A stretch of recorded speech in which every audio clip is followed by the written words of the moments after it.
কাল বাপের বাড়ি এসেই আজ বেরিয়ে পড়েছিলাম একটু ঘুরতে। ঘুরতে ঠিক নয়, টুকিটাকি কিছু কেনাকাটার ছিল, তাই একটু দোকানে বেরিয়েছিলাম। তো বাড়িও চলে এসেছি। কি কিনেছি দেখে নাও। আমি কিনেছি কেও কার্পেনের একটা স্যান্ডেল বডি অয়েল, আর তার সাথে কিনেছি লরিয়ালের 2-4টি কন্ডিশনার।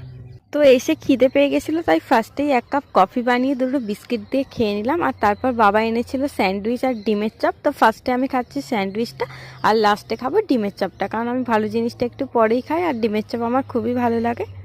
তবে খাওয়া কিন্তু এখনো শেষ হয়নি। আজ যখন বেরিয়েছিলাম তখন একটা জিনিস কিনে এনেছি, তো সেটা হচ্ছে থাকার ডেয়ারির ছানার পায়েস। তো সেটাই এখন টেস্ট করে দেখবো এটা কেমন খেতে, মিষ্টির দোকানের মতো খেতে নাকি অন্যরকম। ফার্স্টে 1 চামচ মুখে নিয়ে দেখলাম, তো এটা খেতে কিন্তু একদমই ভালো ছিল না। আমার তো একদমই ভালো লাগেনি, জানি না তোমাদের কার কেমন লাগবে।